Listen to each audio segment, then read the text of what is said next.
Good morning, students. Today is my third part of chapter 8 Verbs. Today we are be learning about auxiliary verb and finite and non-finite verb.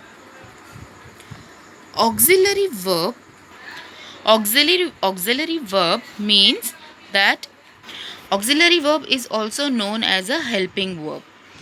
Helping verb means the underlined verbs are the main verbs and the verb is has and am function as auxiliary verb or helping verb.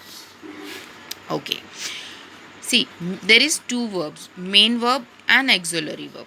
The difference between auxiliary verb and main verb का काम ये रहता है कि वो हमें action का nature बताता है, किस तरह का एक्शन हो रहा है वो हमें बताता है. फिर किसी भी सेंटेंस में जब हम मेन वर्ब यूज़ करते हैं तो उसे किसी और वर्ब की ज़रूरत नहीं लगती है. That is a main verb role. Main verb always used in one sentence and we don't use any other verb, and it always show us the action of nature. Action का पूरा nature हमें बताया जाता है with the help of main verb. But auxiliary verb में क्या होता है कि एक्सुलरी वर्ब हमें बताता है कि एक्शन का टाइम, कि वो प्रेजेंट में हो रहा है, कि वो पास्ट में हो रहा है, कि वो फ्यूचर में होने वाला है. So the time when the action's nature has been shown, that is main verb, but the action time is mentioned, then it is auxiliary verb. Okay, then auxiliary verb tells us about the time of an action. Okay, so auxiliary verb always there with the main verb, but जब main verb complete करता है sentence को तो उसे किसी भी verb की ज़रूरत नहीं लगती है. Okay, so you can just read. There is an example. He is reading a letter. Then Jan has finished her painting. Finished is your main verb, but has is your auxiliary verb.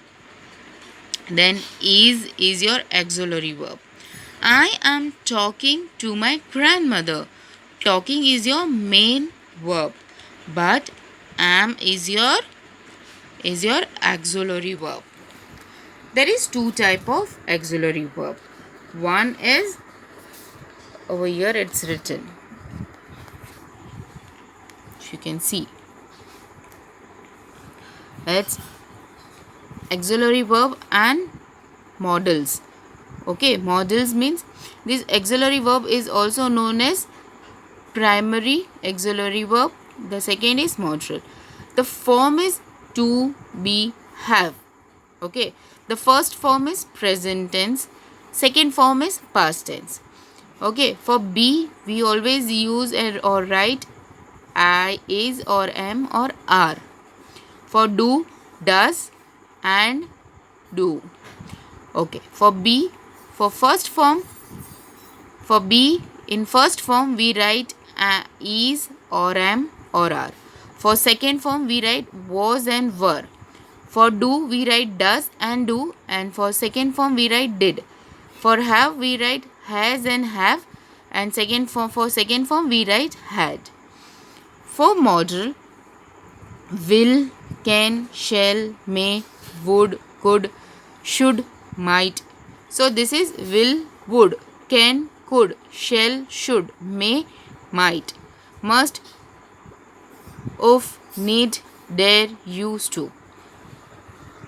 Modal as a category of verb as shown above perform specific function such as making request, giving suggestion, commands, instruction, seeking permission, or expressing possibility. So in such kind of situation we use modal verb. Okay, you have an exercise also over here where you have to write main verb and auxiliary verb. Now we have a last topic for this chapter, that is finite and non-finite verb. I'll read this thing first and then I'll explain you in a simple way.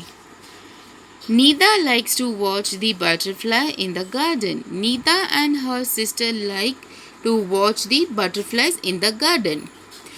In the first sentence, the verb likes is singular. It agrees with the number and person of the subject.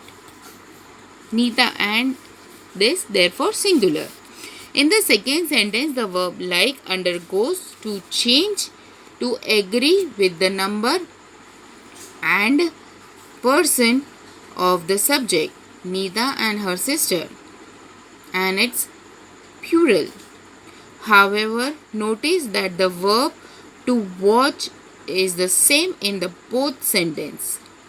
It remains the same in the both sentence as it does not have to undergo any change to agree with the number or the person of a subject.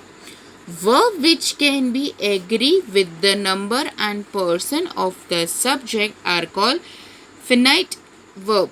Finite verb also change their form when the tense change.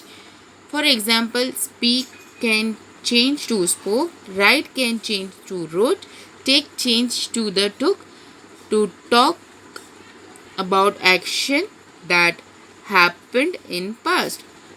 Verb that do not change to agree with the number and person of a subject are called non-finite verb. There are three kinds of non-finite verb: infinitive, grouched and participle. Okay, so I have read with this. But now for finite, an easy way if I say, it means that finite means this verb, finite verb, okay, this verb change their form with the number और person of subject. Very easy. ये type के जो verb होते हैं वो change होते हैं अपने टेंस और फॉर्म को विद द नंबर और the person of subject. Okay, subject के हिसाब से वो चेंज होता है. नंबर ऑफ सब्जेक्ट और नंबर ऑफ सब्जेक्ट या तो पर्सन ऑफ सब्जेक्ट के हिसाब से जो वर्ब चेंज होता है उसे हम कहते हैं फिनाइट वर्ब. और नॉन फिनाइट वर्ब ये होता है जो verb do not change their form when tense and person of subject और number of subject changes. Means number of subject या पर्सन ऑफ सब्जेक्ट या टेंस चेंज होता है, तब जो वर्ब चेंज नहीं होता है उसे हम कहते हैं non finite verb. This verb are not bound by the tense and subject. ये टाइप के जो verb होते हैं वो बाउंड नहीं होते हैं टेंस और सब्जेक्ट से.